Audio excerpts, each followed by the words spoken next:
सुस्वागतम सुस्वागतम गुरुदेव सुस्वागतम गुरुदेव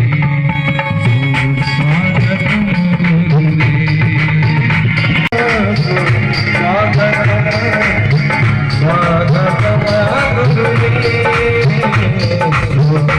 गुरुदेव स्वागतम गुरुदेव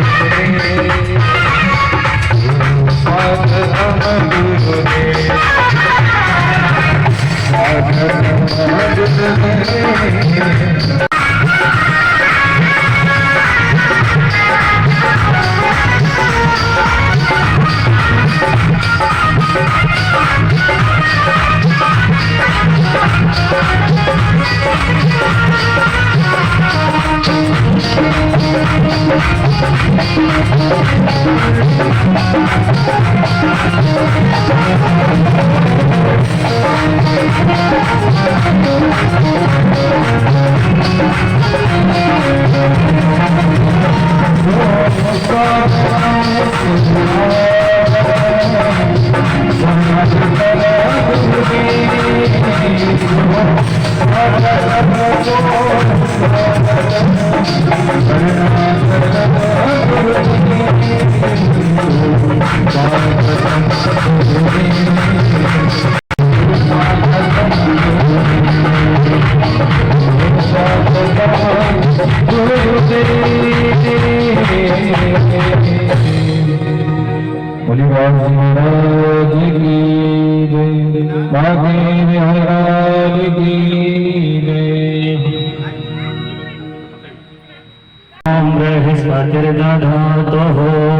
प्रखेद स्वामरुतः प्रश्निमातरः शुभं व्यजावानो विदधे जगमयः चशो विश्विनो देवा अवशागमन्निः गुरुर्विष्णुः गुरुर्देवो महेश्वरः साक्षात् परब्रह्म तस्मै श्री गुरुवे नमः। व्यासाय विष्णुरूपाय व्यासरूपाय विष्णवे नमो वै ब्रह्मनिधे वसिष्ठाय नमो नमः वसिष्ठाय नमो नमः। एवं स्वागत करते हैं। कथा प्रारंभ से पहले स्वागत बेला में प्रवेश करते हैं। समस्त श्रोता बंधुओं एवं समस्त ग्रामवासी से निवेदन है, परम पूज्य महाराज श्री मंच पर मंचासीन हो चुके हैं और आप सभी लोगों से निवेदन है, आप भी अपना गृह कार्य पूरा करके अधिक से अधिक संख्या में उपस्थित होकर पुण्य लाभ अर्जित करें।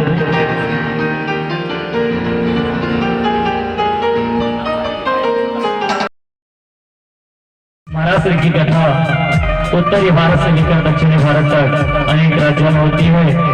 आज आपके इस छोटे से ग्राम में हुई शुभम जी आपसे निवेदन है, महाराज श्री का माल्यार्पण करें और महाराज श्री से आशीर्वाद देने का सौभाग्य प्राप्त करें।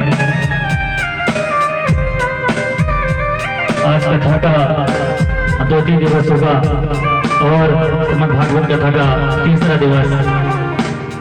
मैं आए हुए समस्त श्रद्धालु भक्तों का हार्दिक वंदन अभिनंदन एवं स्वागत के मुख्य यजमान के द्वारा तालियों की सेवा देते रहें। कोहना पिंडरी वाली दमान जी आप आकर हमारे छोटे भैया नवनीत जी का स्वागत करेंगे। चंद्रभान पटेल करले वाले आप आकर महाराज श्री का माल्यार्पण करें। ओमकार पटेल जी आपसे भी निवेदन है, आप आकर महाराज श्री का पुष्पहारों से स्वागत करेंगे। आशीर्वाद की बेला में सम्मिलित होकर पुण्य लाभ अर्जित करें और महाराज श्री से आशीर्वाद लेने का सौभाग्य हमें बार बार नहीं मिलता।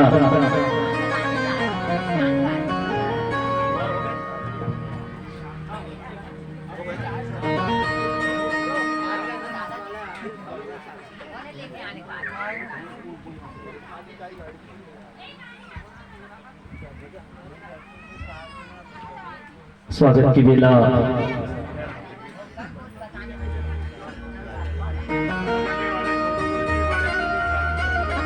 कोना पिंडरी वाली दामान जी से निवेदन है, छोटे भैया नवनीत जी का पुष्पहारों से स्वागत करेंगे।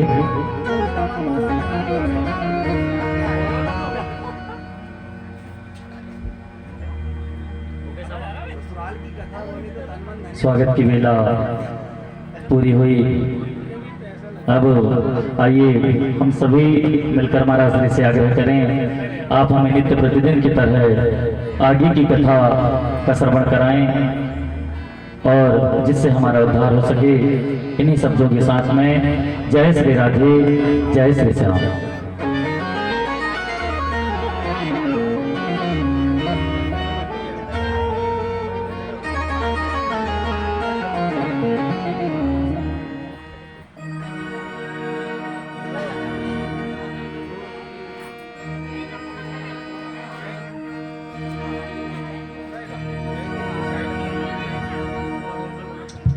राधे श्री राधे राधे।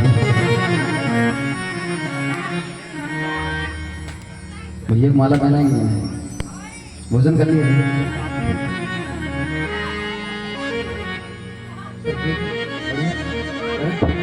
अच्छा चलिए।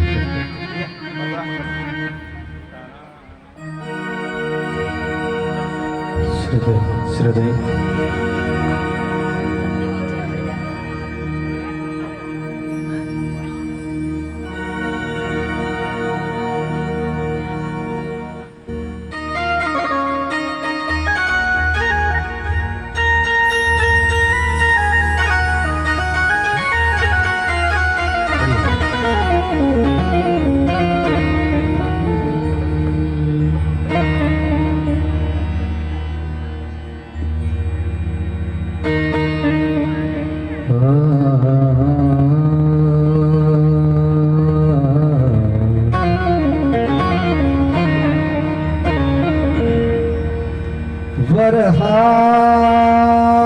वरहापीणं नटवरवपुः कर्णयो कर्णिकारं विप्रदवासा कनककपिशं वैजयन्तीं च माला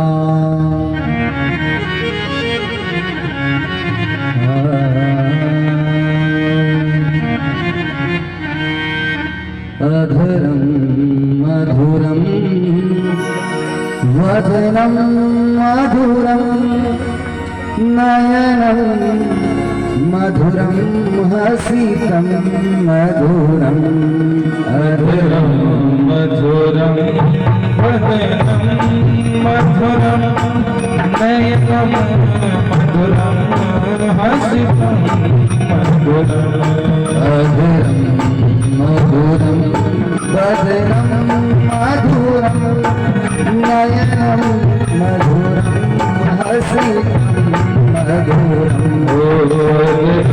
सब गाइए।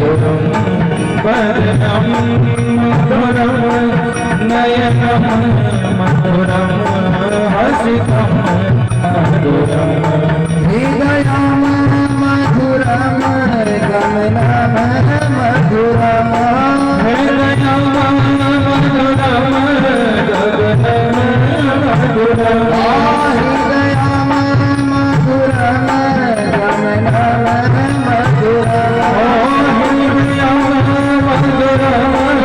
गमनं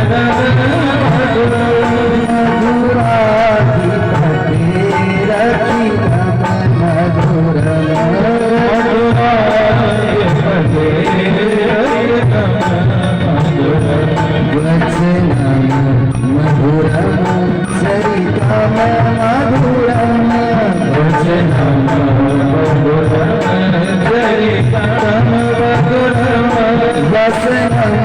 मधुरम बलि चलितम मधुरम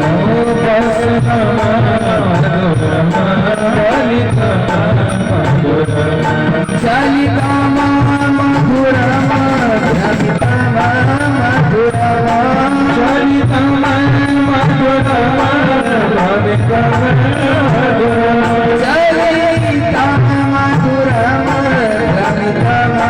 मधुरम रमितम मधुरम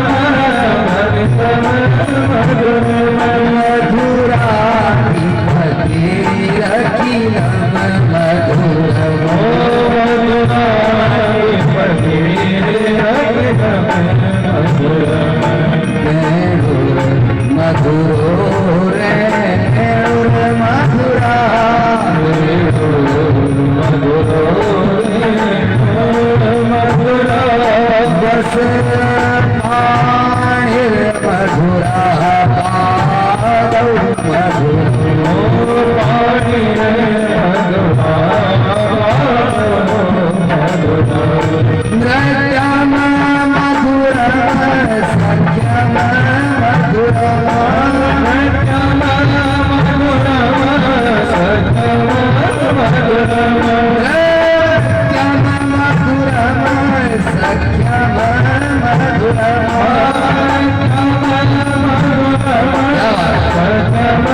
मधुरम मधुराधिपति रखिलम मधुरम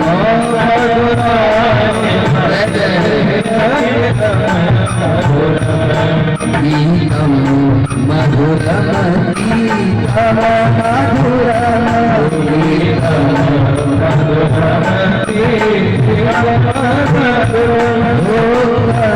मधुरम शोकम मधुरम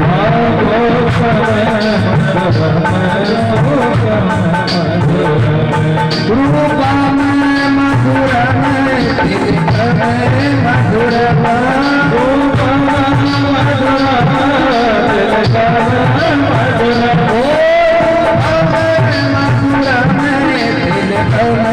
मधुरम मधुरम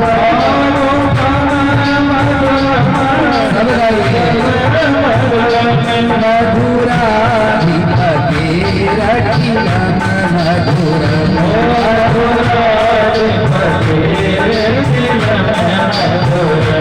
करणम मधुरम करणम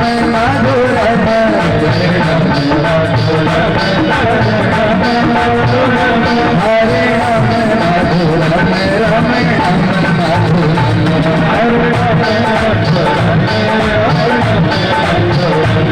वंदम मधुरम समितम मधुरम वंदम मधुरम समितम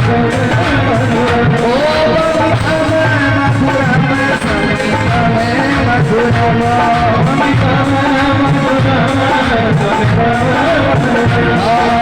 मधुराधिपति रखिलम मधुरम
बोली भगवत्सल भगवान की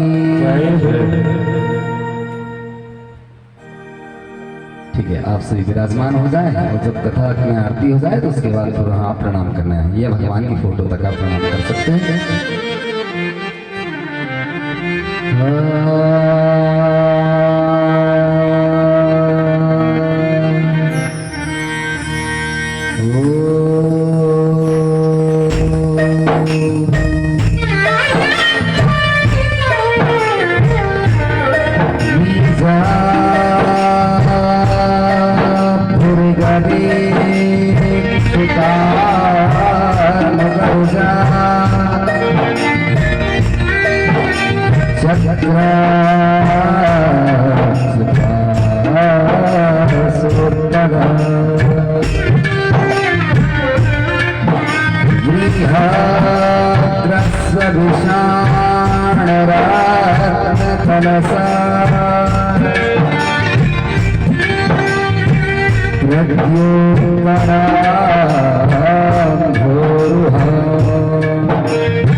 विपत्ति संस्कृत करो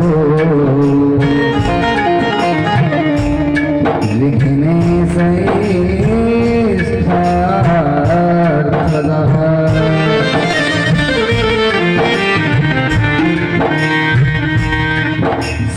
सिंदूरारुण विग्रह नयना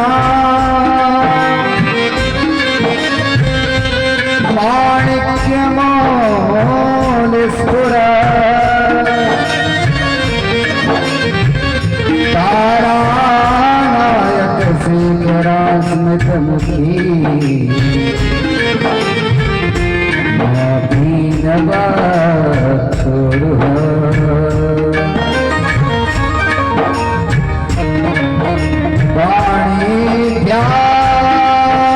पूर्ण रत्नचषकम् रक्तोत्पलं बिभ्रति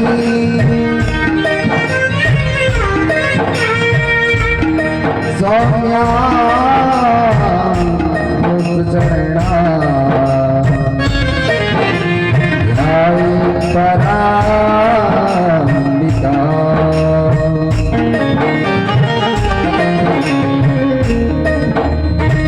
वंशी विभूषितकरा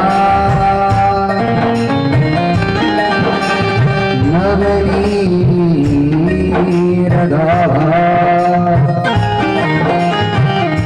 पीताम्बराधरुणगं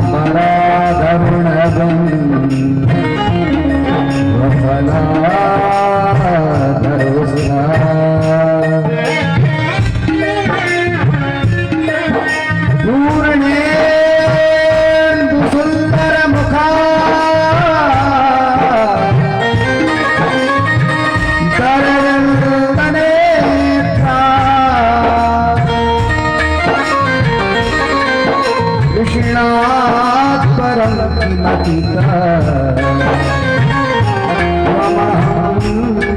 न जाने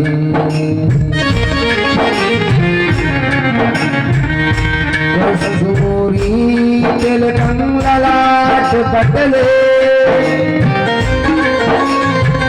वक्षस्थले कौस्तुभम् नाशाग्रे वरमोक्षितं करतले करे कंकणम् सर्वांगे हरिचन्दनं सुललितं कंठे च मुक्तावली भूतश्री परिवेष्टितो विजयते गोपालचूडामणि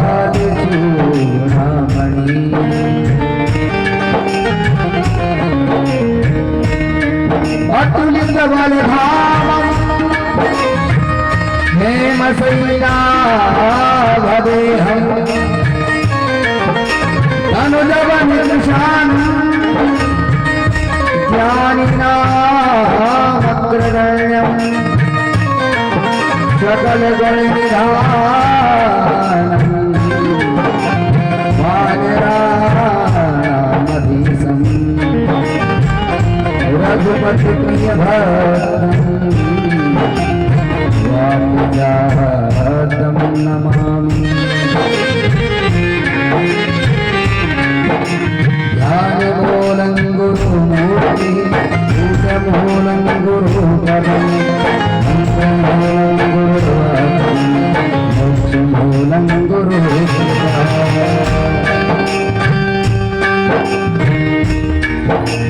भक्ति भक्त भगवन्त गुरु चतुर्नाम बपुए इनके पद बंदन किए मानस विघ्नयने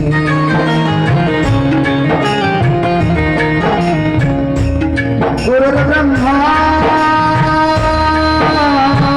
गुरुर्विष्णु गुरुर्देवो महेश्वरः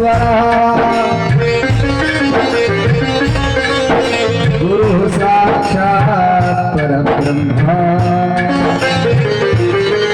तस्मै श्री गुरुवे नमः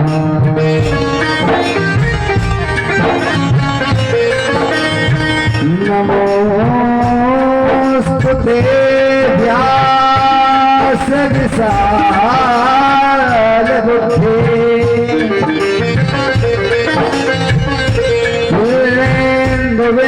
गोविन्दाय कपत्रमित्रा मीनात्वया भारततैलपूर्णा प्रज्वालितो ज्ञानमय प्रदीपः प्रज्वालितो ज्ञानमय प्रदीपः।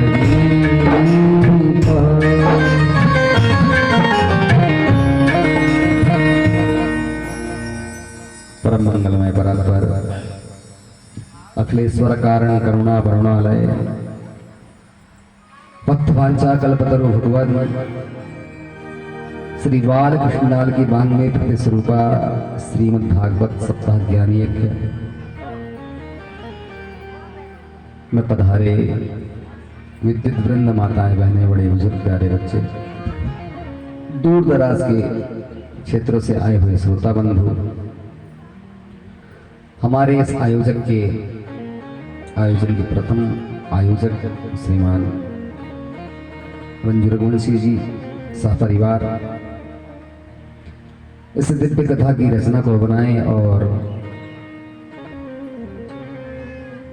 आपके इस पवित्र ग्राम डुंगरिया में दिव्य आयोजन आज तृतीय बेला है।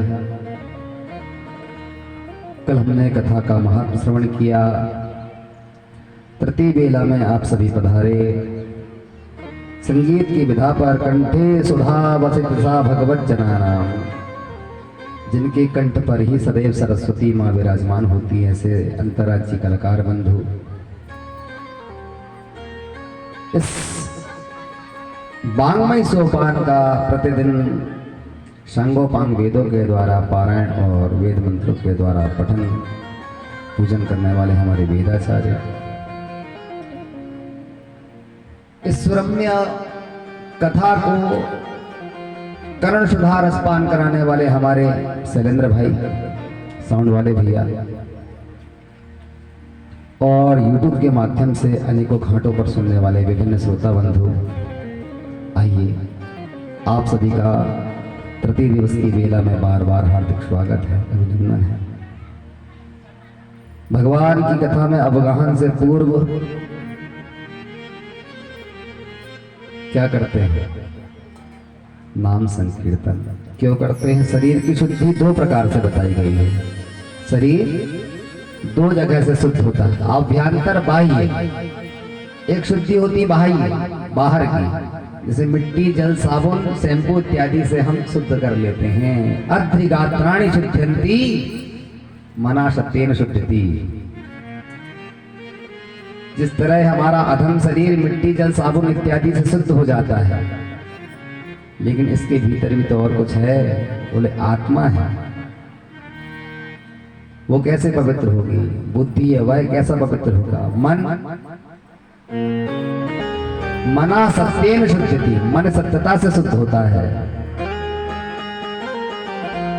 विद्या तपोभ्याम भूतात्मा, विद्या और तप के माध्यम से यह आत्मा जो भीतर है 15 ग्राम की, जो जीवात्मा है उसका वेट कितना है? जितने भारी 80-85 किलो के शरीर को चला रही है, 15 ग्राम की है, ज्यादा अभिमान नहीं। फट से अटैक आता, ये शरीर नहीं रह जाता, हम चले जाते हैं राम नाम।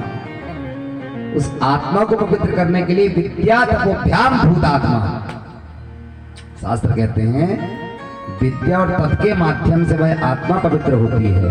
और बुद्धि ज्ञानेन शुद्धति, बुद्धि ज्ञान के संपर्क में आने से शुद्ध होती है। तो एक बाह्य शुद्धि, एक आभ्यंतर शुद्धि, बाहर की एक भीतर की।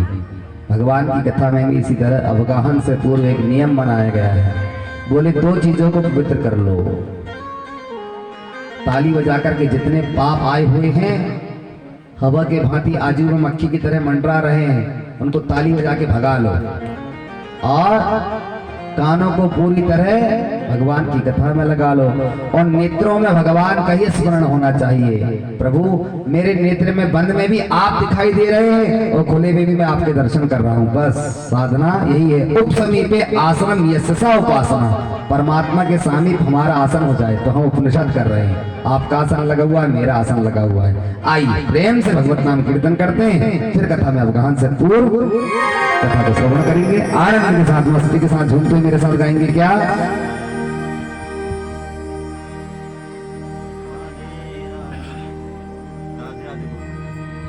जय राधे राधे गोविंद गोविंद राधे, श्री राधे राधे गोविंद गोविंद राधे, राधे राधे गोविंद, श्री राधे राधे गोविंद गोविंद राधे, राधे राधे गोविंद गोविंद राधे, राधे राधे गोविंद गोविंद राधे, राधे राधे गोविंद गोविंद राधे, गोविंद राधे गोपाल राधे।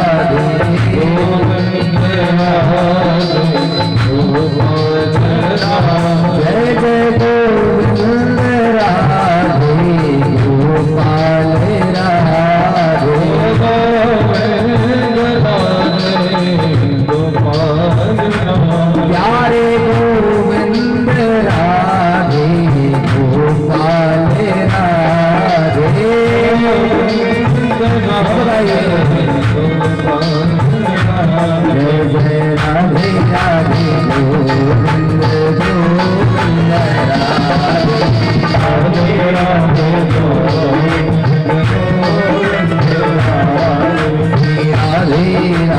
गोविंद गोविंद राधे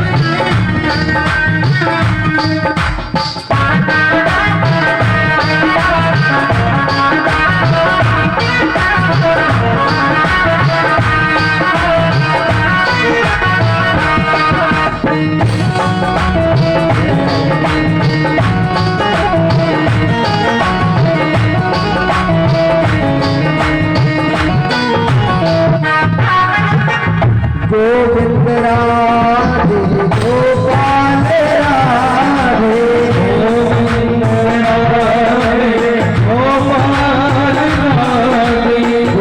गोविंद राधे गोपाल राधे गोविंद राधे गोपाल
राधे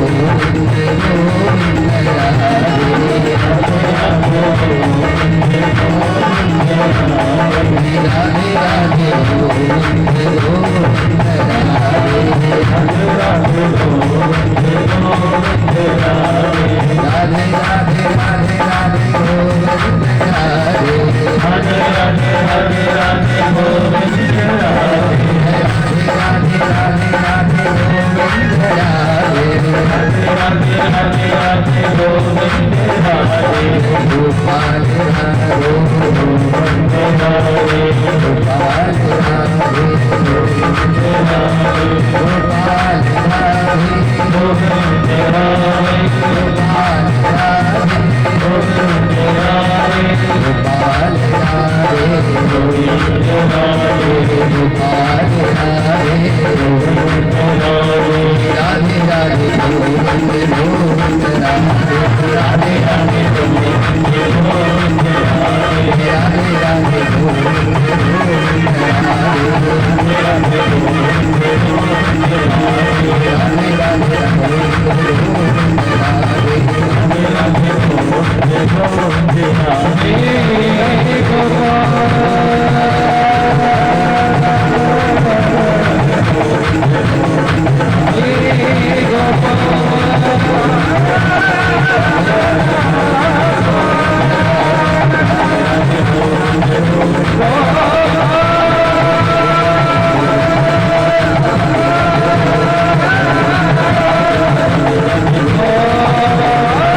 महापुराण की जय हो। धर्म की जय हो। अधर्म का नाश हो।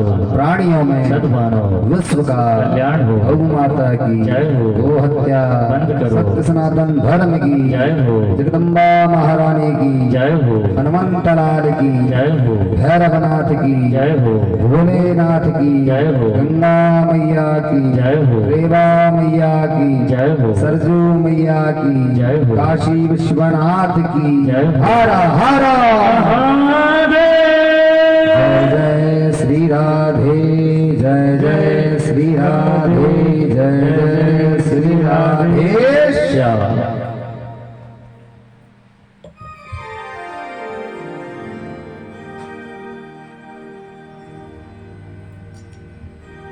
कल के दिव्य गाथा में आप और हम सभी ने पद्म पुराण के द्वारा श्रीमद् भागवत सप्ताह ज्ञान यज्ञ की कथा में हम को श्रवण किया। किस तरह परमात्मा सत घन चित घन आनंद घन भक्तों की पीड़ा को दूर करते हैं। वे परमात्मा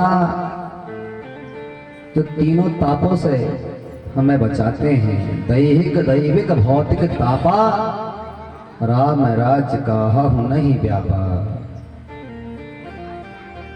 राम जी के राज्य में त्रेता युग में इन तीनों तापों का बल नहीं था कि वे राम जी के रहते किसी को ग्रसित कर सके। ये कलिकाल है, इसलिए इसे कलियुग कहते हैं। 4,32,000 वर्ष की आयु वाला यह कलियुग, और इससे पूर्व जो गया हुआ है वो द्वापर 8,64,000 वर्ष, त्रेता 12,96,000 वर्ष, और उसमें हम 4,32,000 और जोड़ देंगे तो कितना हो जाएगा 17,28,000। ऐसे सतयुग चारों युगों की गणना की जाती है। 5,100 कुछ वर्ष बीते हुए हैं भगवान को अपने धराधाम पर गए हुए, और कलयुग का इतना आतंक देखिए आप, जिसकी अभी बाल्यावस्था, जो कलयुग अभी पालने में पड़ा हुआ है। 5,100 कुछ वर्ष बीते हैं अभी। कितने? 120 वर्ष। और अभी से आप देखिए, घटते जठरे माता तरणी तनिया भो। कल का हमने दिव्य इतिहास चरित्र श्रवण किया। माँ 16 वर्ष की जान पड़ती है और बच्चे 60 वर्ष की अचेतन अवस्था पर पड़े हुए हैं। लेकिन वे ही जब भगवत नाम संकीर्तन करते हैं, इस दिव्य पावन गाथा को श्रवण करते हैं, इस पावनी कथा में सरोवर में स्नान करते हैं, शनकादियों के द्वारा नारद मुनि ने आनंद वन पर जाकर के हरिद्वार में दिव्य भागवत सप्ताह ज्ञान को श्रवण किया। नाथेति नामानि मुहुर बदंती। भगवान के नाम को गाते हुए तीनों हरिद्वार जा पहुंचे, भक्ति ज्ञान और वैराग्य। और ये तीनों चीजें हमारे पास हैं, भक्ति भी है, ज्ञान भी है, और ज्ञान हो जाने के बाद में वैराग्य आता है।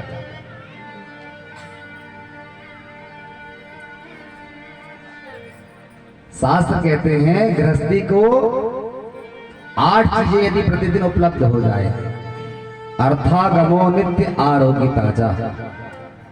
प्रतिदिन जिसके घर में धन की आय हो, काहे को झगड़ा हो, बोले वो कूलर ले आना, हाँ बोले ले आएंगे, पैसा आ रहा। और जो आदमी कमाए ही ना तो घर में कपड़े भी आप ही धो देना, बोले काम करना, रोटी भी आज आप ही बना देना। ऐसी भी दशा यहाँ नहीं, बाहर की बात कर रहे हैं। कुछ लोगों ने लॉकडाउन में हमको बताया, बोले क्या बताएं गुरुजी, रोजगार चल गया। तो देवी जी ने कहा कि भाई हमारा भी हाथ बटाया करो, अच्छी बात है, कुछ कार्य तो कर सकते हैं। ये जिम्मेवारी थोड़ी कि माताएं ही सारे काम करेंगे।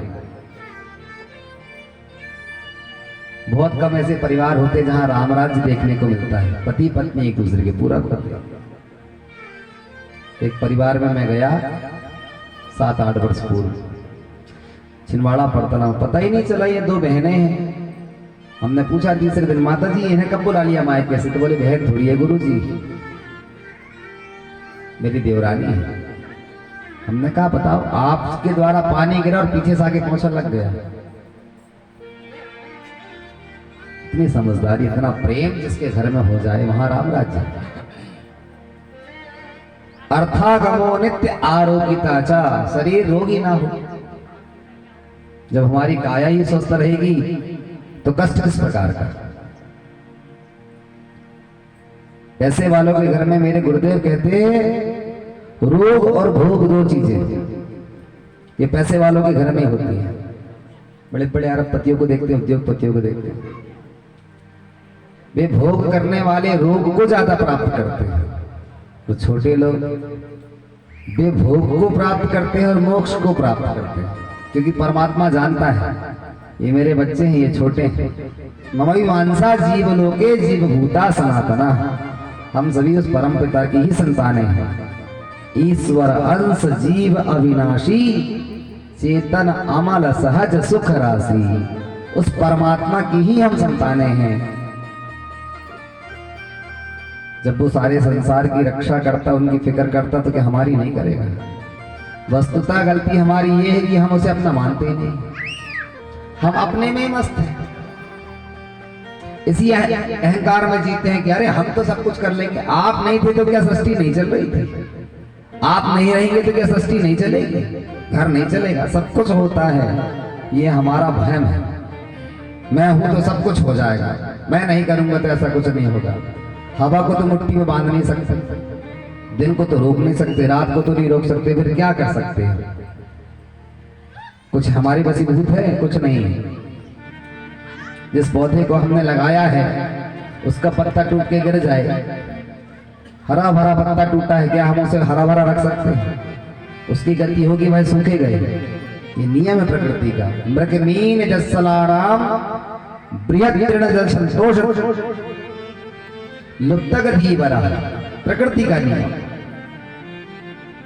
जो आपको विद्या आए, अर्थ करी च विद्या, उस विद्या का ज्ञान भी होना चाहिए।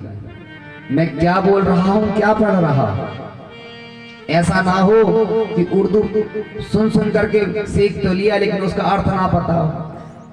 एक आदमी ने अंग्रेजी के कुछ शब्द सुन सुन के सीख लिया, उसका अर्थ नहीं जानता था, बस उसको जब कहीं मौका मिले तो सबसे पहले उस बात को रखता है। वो 4 शब्द सीखा, yes know very good thank you, yes know very good thank you. 4 अक्षरों को उसने कहीं से सुन लिया, उसे लगा कि कुछ बात वजनदारी वाली बात होगी। एक दिन ट्रेन में जा रहा था, सफर में जाते जाते एक व्यक्ति का बैग रखा हुआ था, वॉशरूम चला गया बाथरूम, उधर से वो आया, उसने आते बराबर देखा तो जगह पर बैग नहीं था। उसने पूछा क्यों भैया आपने यहाँ बैग हमारा देखा था क्या हरा कलर का? तो सब बोलते इससे पहले ही उचट पड़ा, बोले यस हमने देखा। उसने कहा कि बताइए फिर कहाँ रखा है? तो उसने कहा कि नो। उसने कहा बताओ, हद करते यार, बैग हमारा देखा तुमने बता भी नहीं रहे हो, क्यों नहीं बताते? बताओ, बताना चाहिए। तो कहा नो। जब पूछने पर भी नहीं बताया तो गुस्से में उसने 2 लगाया खींच के। तो उसने सोचा कि 2 तो रह ही गए हैं, 2 तो बोले ही दिया, यस और नो 2 अक्षर रह गए थे। पिटने के बाद कहता वेरी गुड थैंक यू। अर्थ करनी चाहिए विद्या। हमारे पास में ज्ञान वो हो जिसका हमें बोध भी तो हो, ऐसा ना हो कि जो बोल रहे हैं उसका पता ही ना हो। जीव भी सहज और सरल होता है जब वह जन्म लेता है। श्री सूत जी महाराज ने सौनकादियों से पूछा, हे सूत जी, हम 88,000 ऋषिश्वर का हमारा समुदाय है और ऐसे सौनकादिक ऋषिश्वर हैं वे जिन्होंने चतुर्युग देख चुके हैं। और 1 लाख एक युग की आयु कितनी है? 4,32,000 वर्ष।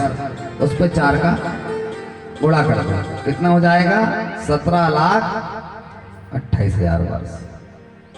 ऐसे एक एक चतुर्युग को एक एक सौनकादिक ऋषीश्वर देख चुके हैं और उन्हीं 88,000 ऋषीश्वरों के समुदाय के मध्य 20 वर्ष के बालक पधारे। रोमहर्षण श्री सूत जी महाराज। वे जब आए तो लोगों ने अभ्युत्थान प्रणाम किया। जैसे मैं आता हूं तो आप सभी अभिवादन करते हैं, आचार्य का अभिवादन होना चाहिए। लेकिन जब उन्होंने देखा कि ये मेरे दादा परदादा की आयु के हैं, मुझे देख करके प्रणाम कर रहे हैं, तो उन्हें संकोच हुआ।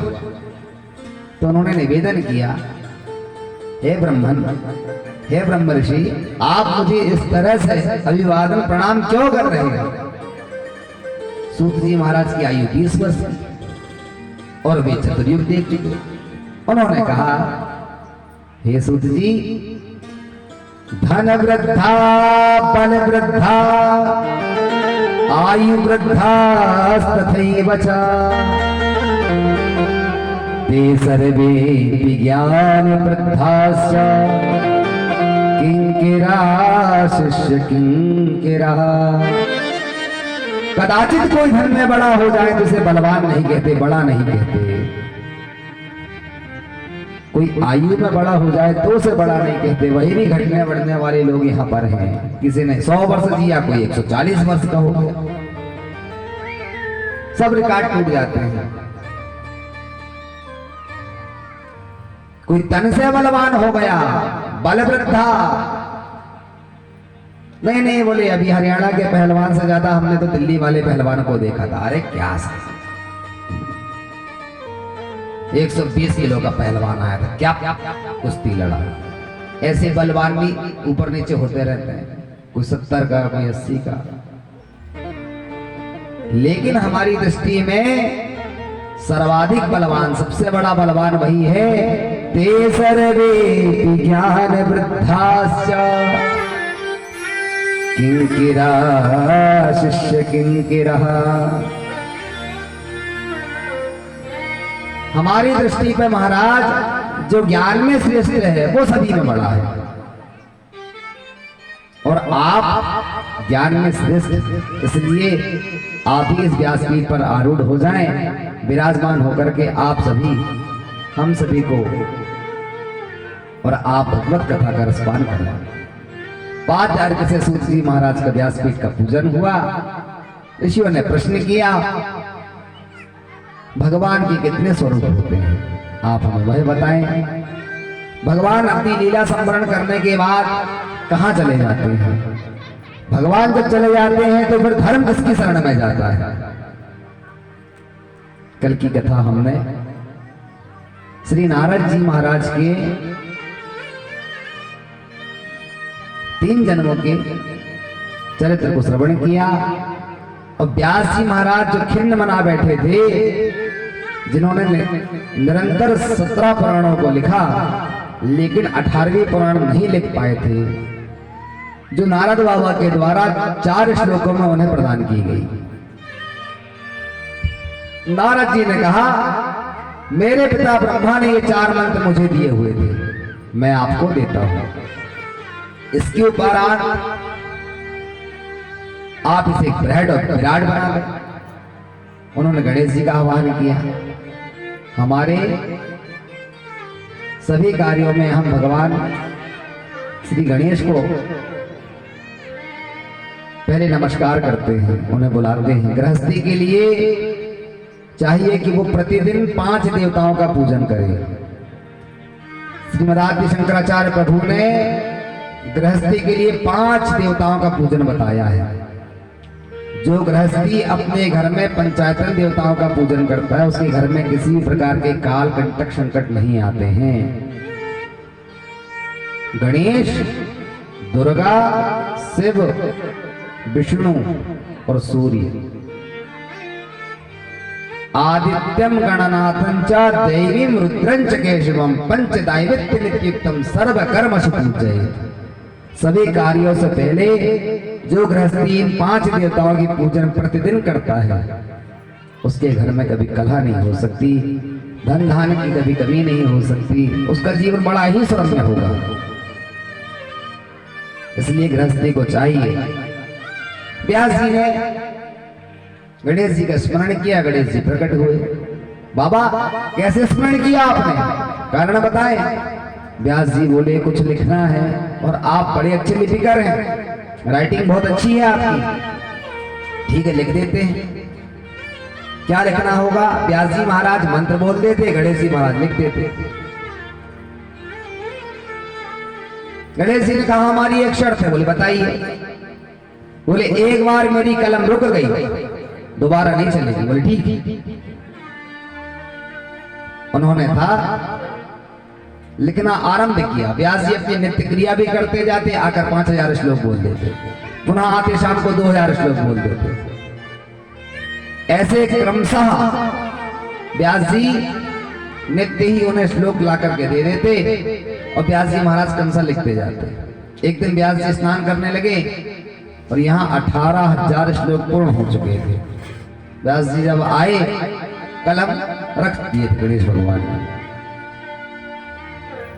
हमने आपसे कहा था बाबा एक बार कलम रखा जाएगी, पुनः वह उठेगी नहीं।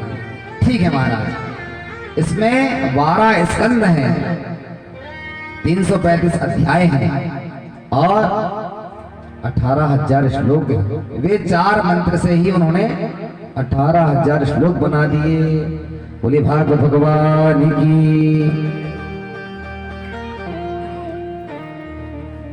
श्री व्यास जी महाराज को चतुश्लोकी भागवत देना, भागवत जैसे दिव्य ग्रंथ का निर्माण हो जाना, अब इसे सुनाए किसे? इसके लिए श्रोता भी तो होना चाहिए। सौनकादि ने पूछा श्री सुखदेव जी महाराज का जन्म कैसे हुआ? कृपा करके आप हमें वह कथा बताएं। भागवत की कथा, राम जी की कथा, प्रायः मैंने 18 पुराणों में 16 पुराणों का भी निरंतर पढ़ा, अध्ययन किया, और उसमें पाया व्यास जी महाराज ने एक वेद से 4 वेद बनाए, और निरंतर 18 पुराणों को उन्होंने क्रमशः लिखा।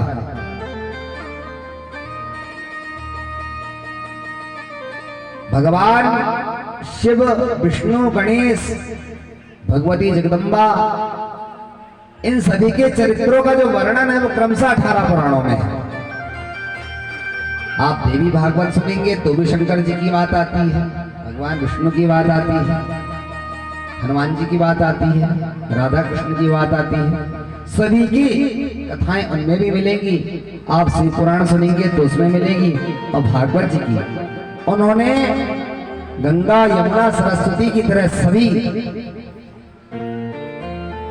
देवताओं का मानव संगम कराया है प्रत्येक पुराणों में।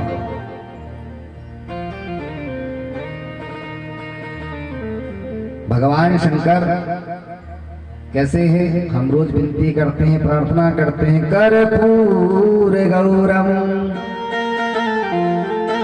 करुणावतारम। कर्पूर के समान जो श्वेत वर्ण के हैं, ये तो मैं आपको शिव चरित्र में बताऊंगा। भगवान शंकर एक दिन विराजमान होते हैं कैलाश पर्वत पर। भगवती पार्वती का मन अचानक पहुंचता है। निरंतर ही किसका ध्यान करते होंगे? भगवान शिव अपने कार्यों से कुछ कार्यों के लिए बाहर जाते हैं, इतने में नारद जी पहुंच जाते हैं। मैया नारायण नारायण, आओ नारद बैठो, बहुत दिनों के बाद आए। क्या बताएं मैया, समय नहीं मिल पाता है। और बताएं आप सब कैसे हैं? कैलाश में बहुत आनंद से रह रहे हैं। अरे नारद, मैंने अभी अभी मोदक बनाई, बैठो खाओ। नारद जी ने मोदक खाते खाते पूछ लिया मैया से, कैसा चल रहा है गृहस्थाश्रम, बताएं। अरे नारद क्या कहने, बे भोलेनाथ, ये तो जिसका ध्यान करते हैं वही भी मुझे बता देते हैं। आहा, नारद, तुमने सुना होगा गुरु के दिया हुआ मंत्र कभी नहीं बताना चाहिए, उसे अति गोपनीय रखना चाहिए। गोपनीयम गोपनीयम गोपनीयम प्रयत्नतः, अति गुप्त रखने वाला वह गुरु मंत्र भी उन्होंने मुझे बता दिया। देखो कितना स्नेह करते हैं। नारद जी बोले ठीक है, वो बताए क्या आपको, क्या वो मुंडों की माला किसकी पहने हैं? वो तो हाँ, बस हम यही तो जानना चाह रहे थे कि कितना प्रेम करते हैं। अच्छा मैं चलता हूँ। उद्विग्नता उत्पन्न करा के चले गए। आज तक नहीं बताया भोलेनाथ ने मुंडों की माला किसकी है। माताएं जब रूठती हैं तो उनके लिए एक कमरा बनवाया जाता है जिसका नाम होता है गोप भवन। माता पार्वती रूठ गई और जाकर गोप भवन में विराजमान हो गई। भोलेनाथ आए, सब जगह देखे, समझ गए पक्का है, साड़ी ले दो, ज्वेलरी ले दो, रसगुल्ला तो कभी कहती नहीं माता है, यही उनके सब रहते हैं श्रृंगार। कहाँ गई गोप भवन में, जाकर देखे, पहुंचे, देवी आप यहां पर विराजमान है, क्या बात है? भोलेनाथ आप बहुत बड़े कपटी हैं। धर्म प्रोक्षित कई तबोत्र परमो निर्मत्सराणाम सताम। मैं तो जान रही थी कि आप धर्म पर रुचि रखने वाले। संस्कृत में कपटी को कैतव कहते हैं। एक बार नहीं, इस श्लोक में 3 बार भगवती पार्वती ने भगवान शंकर को कपटी कहा। भगवान शंकर बोले देवी हो तो गया, एक बार कह दी तो ठीक, 2 बार कह दिए तो ठीक, 3 बार कपटी कह रही है। कौन सा कपट किया? बोले बिल्कुल कपट किए। आप तो कहते थे मेरा अनन्य प्रेम है तुमसे पार्वती, ये कैसा प्रेम हुआ बताइए आप, क्या छिपाया? जितना पैसा बैंक में सब तुमको पता है, जितना भजन करता हूँ उस देवता का आपको नाम बताता हूँ, ऊपर से कपटी कही जा रही है। कुछ तो विचार करना चाहिए। ज्यादा मत बताइए शंकर भगवान। हे देवादिदेव मैं आपको जानती हूँ। ये मुंडों की माला किसकी धारण की हुई आपने? अच्छा ये कपाल माला, ये मुंडों की माला, ये कपाल और किसी के नहीं है देवी। हाँ किसके हैं? ये आपके ही हैं, मेरे हैं। इतने सारे? बोले हाँ, ये गिनती कर लो आप, जितने बार आपकी मृत्यु होती है उतने बार में ही मैं आपके उस मुंड की माला बना करके फिर उठे जाता हूँ। इतनी बड़ी ये माला हो गई। ओहो, इतने बार मुझे मरना पड़ा? बोले हाँ, आप इतने बार मर चुकी हैं, इतने बार जन्म ले चुकी हैं, अभी आप पार्वती रूप में हिमवान के यहाँ जन्मी हैं। आहा, और आप एकाध बार नहीं? बोले हम नहीं मरते। बोले क्यों? मैं अविनाशी हूँ। वह कैसे? बोले मैंने अमृत को प्राप्त किया हुआ है, अमर कथा का पान किया हुआ है। बहुत बड़े कपटी हुआ, मैं पहले से कहना जानती थी। मैं बार बार मर रही हूँ और आप एक बार भी नहीं मरे, ये कपट नहीं है तो क्या हुआ? भोलेनाथ हंस पड़े। ठीक है भाई, हमसे कपट हो गया, गलती हो गई। तेजो वारी मदाम यथा विनिमयो यत्र त्रिशर्गो वृषा भावना स्वेन सदा निरस्तकुहकम् सत्यं परं धीमहि। हे भोलेनाथ, आपने किस अमर रत्न को प्राप्त किया हुआ है? ऐसा कौन सा अमृत का पान किया हुआ जिससे आप आज तक नहीं मरे? एक बार भी आपकी मृत्यु नहीं और मैं बार बार मरती हूँ। उन्होंने कहा कि मैंने अमर कथा का पान किया हुआ है। प्रभु क्या मैं उस अमर कथा का पान नहीं कर सकती? अवश्य कर सकती हूँ, चलो अभी कराए देता हूँ। मैं कभी मर पाऊंगी ना? उसको पान करने के बाद, सुनने के बाद कभी कोई मरता ही नहीं है। अरे तो देर किस बात की? चलिए बैठाए और पहुंचे सीधे सुखताल। वहां पहुंचने के बाद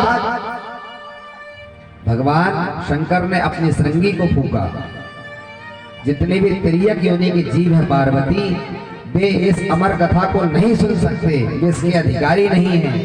इसलिए तुम बाहर देख करके आओ, गुफा में कोई तो नहीं है। मैं जब तक भीतर से जितने भी पशु पक्षी होंगे सबको भगाता हूं। फूका, हाँ भोलेनाथ, मैंने पूरी तरह से चेक कर लिया, सब देख करके आई, कोई नहीं है, सिर्फ आप और मैं, किसी प्रकार का कोई तरीके की होने का जीव नहीं है। हाँ ठीक है। भगवान भोलेनाथ ने नेत्र बंद किया, माता पार्वती ने उनकी गोद पे सिर रखा, भगवान शंकर कथा कहने लगे। सच्चिदानंद रूपाय विश्वोत्पत्त्यादि हेतवे। पहले दिन की कथा आरंभ हुई, तेज बाहर आंधी चल रही थी। आंधी के चलते चलते एक सुख शावक अपने परिवार के साथ चला जा रहा था। उस सुखी के गर्भ में एक जीव था। उस शुक ने उस गुफा की ओर प्रवेश किया, छोटा सा छेद था, उस खोपट पे आकर के दोनों रुके। पत्नी ने वही प्रसव पेड़ा दे दिया, अंडा वहीं छोड़ दी, और बाहर पति ने देखा आंधी शांत हो गई तो वे वहां से चल पड़े। दूसरे दिन की कथा आरंभ हुई। वह अंडा धीरे धीरे करके ढीला होने लगा। चौथे दिन की कथा हुई। भगवती पार्वती कथा सुनते जाती, हुकारी देते जाती, भगवान शंकर कथा कहते जाते। माता पार्वती श्रोता को हुकारी देना पड़ता है, हम कितना समझ रहे हैं। और ऐसा तो नहीं कहीं कि कथा में बैठे बारे और मन और कहीं, फिर बोले आइए बैठिए जाइए, ऐसा नहीं होना चाहिए। कल आपको बताया भी, चुटकुले तो हजार पेड़ दुखने लगेंगे आपके। कथा का जो आनंद है, कथा को जो सार है, आप उसको ग्रहण करें।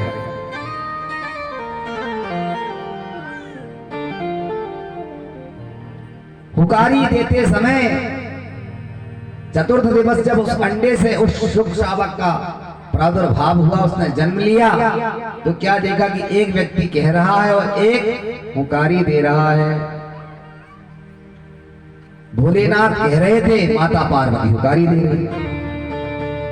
चतुर्थ दिवस आया और माता पार्वती को शाम को नींद आ गई। भगवान शंकर सुनाते जा रहे हैं, तो वो जो सुख शावक अंडे से अभी अभी जन्मा था, उसने हुकारी देना आरंभ कर दिया। 5वां दिन उसने पूरा निभाया। षष्ठम दिवस की कथा में भी उसने हुकारी दिया। ऐसे 7 दिन पूरे हुए। भगवान शंकर कहते गए और वो तोता जो सुख था वो हुकारी देते जा रहा था। अंत में कथा पूरी हुई। भगवान शंकर ने जोरों से जयकारा लगाया, बोलिए भक्त वत्सल भगवान की जय हो। जैसे ही जयकारा लगाया, माता पार्वती की निद्रा खुली। ओहो महाराज, कथा पूरी हो गई क्या? बोले हाँ, कथा तो पूरी हो गई। मैंने तो जन्म की कथा सुनी ही नहीं, घोर निद्रा लग गई थी। यहां भी मौसी जी आप पहुंची निद्रा देवी? बोले हाँ, आप इतनी मधुर कथा सुना रहे थे, नींद तो आना स्वाभाविक बात है। माता पार्वती को नहीं छोड़ी मौसी जी ने। हाँ, पर वे बासी कड़ी खा के नहीं बैठी थी, ये बात भी पक्का है। तो भगवान बोले, जब तुम्हें नींद आ गई थी पार्वती, तो फिर से हुकारी कौन दे रहा था? माता पार्वती ने कहा, प्रभु मेरे को तो नींद आ गई थी घोर निद्रा में, कैसे बताऊं आपको? अवश्य यहां कोई होगा। पर प्रथम दिवस आपने शंकी को बजाया, मैंने बाहर जाकर के देखा, कोई तरिया योनि का जीव ही नहीं था। नहीं देवी, मैंने 7 दिन तक नेत्र बंद करके क्रमशः तुम्हें कथा सुनाया। पुकारी तो कोई दे रहा था। भोलेनाथ बोले, तुम यहीं बैठो, मैं आता हूँ, कौन चोर है अभी पकड़ के लाता हूँ। अब पुलिस वाले की तरह भगवान शंकर ने त्रिशूल उठाया और चल पड़े।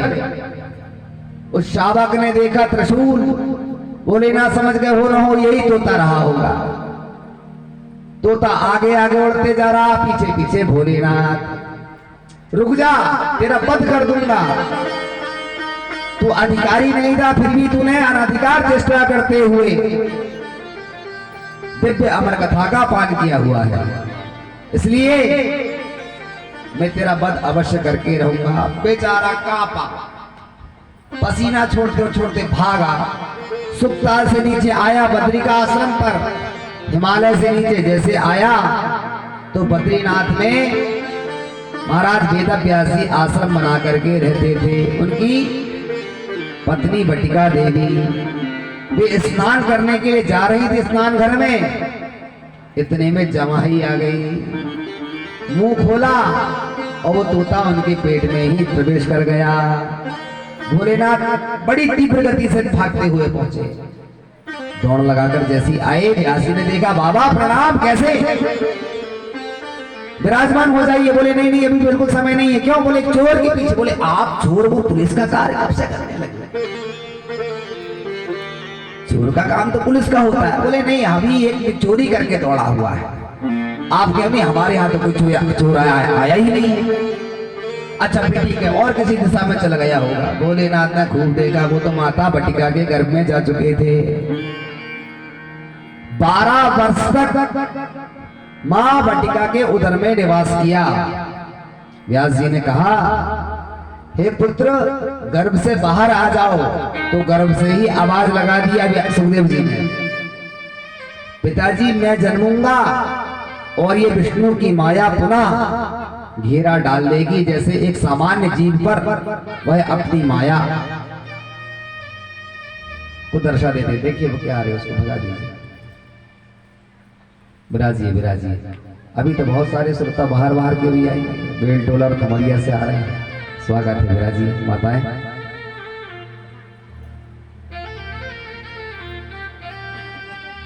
कुछ लोग कहते हैं कि वे बड़भागी होते हैं जो कथा पंडाल पे भगवान की दिव्य कथा को श्रवण करते हैं, इसलिए उनके लिए माध्यम बनाया गया है यूट्यूब। आप श्रीमा चैनल पर जाएं और जितनी भी कथाएं हैं वो सब आप इसमें वो सुन सकते हैं। और जो नजदीक के लोग हैं वे तो कहते हैं हम साक्षात ही जाकर सुनेंगे, तो उसका भी आनंद कुछ और है। रसगुल्ले को दूर से देखना और मुंह में रखना भेद है। बिल्कुल बोले हमने दुकान में देखा था, नहीं नहीं बोले आज हमने चखा और पेट में रखा। भेद है, खाना अलग है, देखना अलग है। और माताओं को तो क्या है, रसगुल्ले का नाम बस ले दो, जीभ में पानी पानी। थोड़ा रिटर्न को बढ़ाओ भाई। वेद व्यास जी ने बार बार कहा, पिताजी ये विष्णु की जो माया है, यदि आप स्वयं नारायण प्रभु से यह कहलवा दें कि मेरे जन्मते ही उनकी माया का प्रभाव मेरे ऊपर नहीं होगा, तो मैं कल ही बाहर आ जाऊंगा। अब विडंबना, भगवान नारायण को कौन मनाए? स्तवन किया, हे प्रभु आप मान जाए। भगवान नारायण प्रकटे, क्या बात है व्यास जी, मेरे पुत्र से आप ही वार्तालाप करें, अभी तो गर्भस्थ है। अरे बोले गर्भस्थ? गर्भ के भीतर से बात कर रहा है। ओ हो, मैं आशीर्वाद देता हूं बेटा, जब तुम जन्मोगे मेरी माया का प्रभाव तुम पर कुछ नहीं होगा, तुम बाहर आ सकते हो। ठीक है प्रभु, आप कह रहे हैं तो मैं बाहर आ जाता हूं। और जन्मे यम प्रजंतम अनुपेत अनुपेत कृत्यम द्वैपायनो विरह कातरया जुहाव पुत्रे पितनमयतया सर्वोऽभिनेन्दु तं सर्वभूत हृदयं मुनिमान तोष्मि तं सर्वभूत हृदयं मुनिमान तोष्मि। ब्राह्मण के बालक का जन्म हो और जब तक उसका यज्ञोपवीत संस्कार ना किया जाए तब तक वह द्विज नहीं कहलाता। भगवान मनु कहते हैं मनुस्मृति में, जन्मना ब्राह्मणज्ञेया संस्कारात् द्विजुच्यते वेद पाठि भवेत् विप्रा त्रिविशोत्रिष्यते। इन तीनों को ब्राह्मण जानना चाहिए। जन्म लिया, एक तो 12 वर्ष के बाद जन्मा और जन्मते ही परम यम प्रप्रजंता प्रा उपसर्ग लगा हुआ है आगे। बोले जीवन पर्यंत के लिए संन्यास ले लिया। अद्भुत बालक, लंगोट तो धारण कर लेता, जैसा जन्मा वैसे भागने लगा। पीछे पीछे अपने पिताजी को भागते हुए देख मार्गों में लगे हुए पेड़ों ने कहा, वृक्षों ने उत्तर दिया, तरबो भिनेन्दु, हे व्यास जी किसे अपना पुत्र मान रहे हैं आप? अरे बोले अभी अभी मेरा पुत्र जन्मा है, जंगल की ओर दौड़ रहा है। महाराज ना जाने कितने बार ये आपका पिता बन चुका है, आप इसके पुत्र बन चुके हैं, इसके बाद भी आप माया की ओर अग्रसित होकर के अभी भी आप इसे पुत्र मान रहे हैं। जिसने इतने वर्षों तक प्रतीक्षा करी, संतान की प्राप्ति की, और वह पुत्र उत्पन्न होते ही जंगल में संन्यास लेकर के धारण कर ले, पुत्र पिता पर क्या बीतेगी। असहाय कष्ट हुआ व्यास जी को। सरोवर में स्नान करने वाली ब्रजबामाओं ने कह दिया, बाबा ये आपका कोई साधारण पुत्र नहीं है, ये तो वीतराग है, अमलात्मा है, इसमें काम और क्रोध ही नहीं है। जब वृक्षों ने अपने उत्तर दिया, वृक्षों से आवाज आई, ब्रजबामाओं ने जाकर के व्यास जी को समझाया, तो व्यास जी पुनः लौट गए। सुखदेव जी महाराज जंगल की ओर आगे बढ़ चले। एक शिला पर बैठ करके भगवान का ध्यान करते। व्यास जी के आश्रम पर कुछ शिष्य रहते थे। वे शिष्य प्रतिदिन गौचारण करने के लिए जाते। व्यास जी रोज ही उन्हें मंत्र लिख करके देते। हाँ, आज ये 2 मंत्र याद करके मुझे शाम को सुनाना। जैसे ही पहुंचे, शिष्य ने जाकर के मंत्र बोला। एक पाषाण की शिला पर सुखदेव जी महाराज भगवान सच्चिदानंद का ध्यान कर रहे थे। शिष्य ने मंत्र बोला,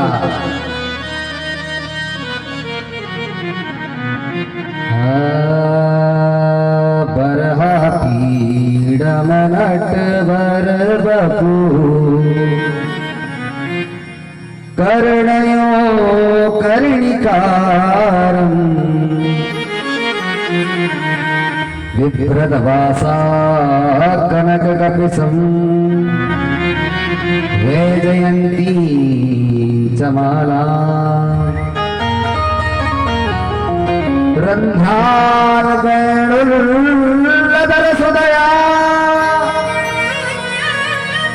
पूरयन् गोपवृन्दै, वृन्दारण्यं स्वपदरमणम्, प्राविशद गीति कीर्तिभिः। वो बालक याद कर रहा था और सुखदेव जी महाराज ने जैसे सुना, कानों से तो नेत्र खुल गए। समाधि अवस्था से बाहर आए। मेरे प्यारे प्रभु का सौंदर्य का वर्णन कौन कर रहा है?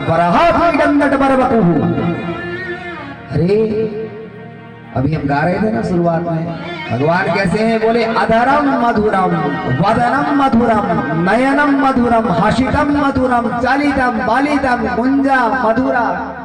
भगवान सर्वांग ही मधुर है। कैसे मधुर है? आपने मिठाई के भगवान बनाए, उदाहरण से समझिए। सांचा भगवान का, तो क्या डाल दिया उसमें? मिठाई। अब मिठाई की मूर्ति तैयार हो गई कन्हैया जी की। अब आपने बाल तोड़ करके खाया तो कैसे लगा? मीठा। और कान, वो भी मीठा। नाखून, पैर के नाखून, चूंकि वो पूरी मूर्ति ही मिठाई से निर्मित है, तो कैसा है? मीठा ही मीठा है, मधुर ही मधुर है। इसलिए श्रीधरा स्वामी कहते हैं, अधरम मधुरम बदनम मधुरम। आज नहीं हो पाया, शायद वो दुकान वाले भैया को कोई समस्या आ गई थी, तो कल आप तक वो पेज में पहुंचवाऊंगा। आप भी मेरे साथ में ये कुछ नामों को गुनगुनाएंगे।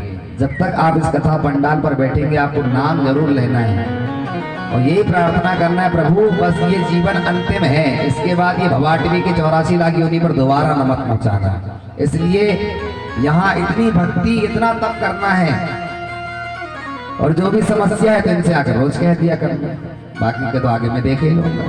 इनसे बात हो जाती है रोज शाम को। अस्तु। जैसे भगवान के उस दिव्य रूप सुधा को उन्होंने सुना, और हमारे ब्रज के ऋषि तो गाते हैं वाक्य बिहारी का सर्वांग, उनके नैना कैसे हैं, आइए सुनते हैं भाई अभिषेक जी से। नैना लड़ गए मोरे जी।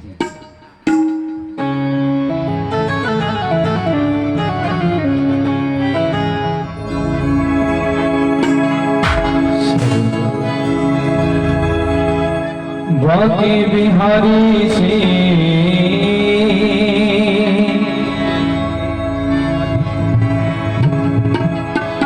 कुंज बिहारी से